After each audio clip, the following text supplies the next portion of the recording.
Well, welcome back. And for more analysis, we're joined from Cairo by Mr. Khalid Dawood, Managing Editor of Al-Ahram Weekly, and from Paris by Mr. Majid Bouden, Professor of International Law. Good evening, both gentlemen, and welcome to Qnews. Let me start here with Mr. Khalid. And Mr. Khalid, with Netanyahu reportedly removing the West Bank annexation plan from his meeting agenda, is he genuinely reconsidering annexation, or is this merely a kind of strategic delay aimed at deflecting international criticism and domestic unrest? Well, thanks, Mona, for having me. Definitely that's a tactical move by Israeli Prime Minister Benjamin Netanyahu to simply delay the discussion of an expected decision by Israel to annex at least huge parts of the West Bank in retaliation for the expected increase in the number of countries, nations that would recognize the Palestinian state later this month when the UN General Assembly meets in New York. As you know already, Palestine, the state of Palestine has the recognition of over 140 nations, but what's expected actually by the end of this month, September 22nd, is that heavyweight nations, we might call them so, are going to join this recognition.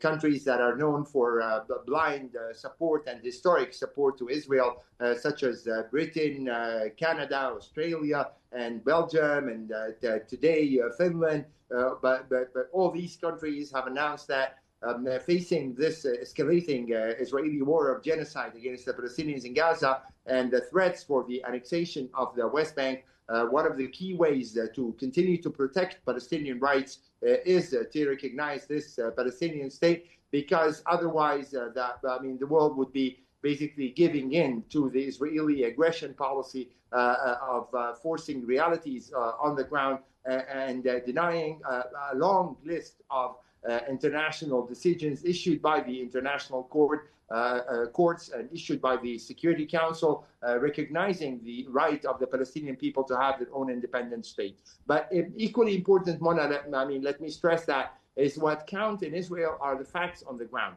So even if Netanyahu, because of requests from the American side, or at least the United Arab Emirates recently stated that if Israel recognizes or decides to annex the West Bank, that would be a red line ending any normalization prospects with any Arab country, to be honest. Already relations are deteriorating with all of Israel's neighbors, let alone the rest of the world.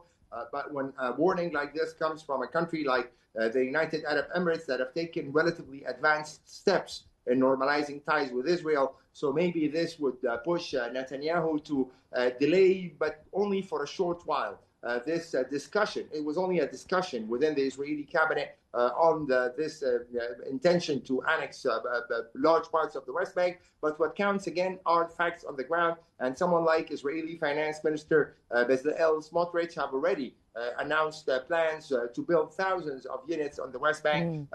Even though the original 1993 Oslo Accords were aimed at limiting the expansion of the Israeli settlement, what happened is in 1993, when the agreement was signed, maybe there were 100 or 150,000 illegal settlers in the West Bank. Right now, we're talking about 500,000 settlers. So Israel is, without announcement, without official kind of statements, is already annexing parts of the West Bank in a very thorough and planned manner in order to prevent the creation of the Palestinian state. And that's the real danger, especially when we have a right-wing government in the United States, such as that of President Trump, which is full of people who believe in Israel as a matter of religion, mentioning someone like the American ambassador to Israel, Mr. Mike Huckabee, who wouldn't mention the word West Bank and refer to the West Bank as Judea and Samaria.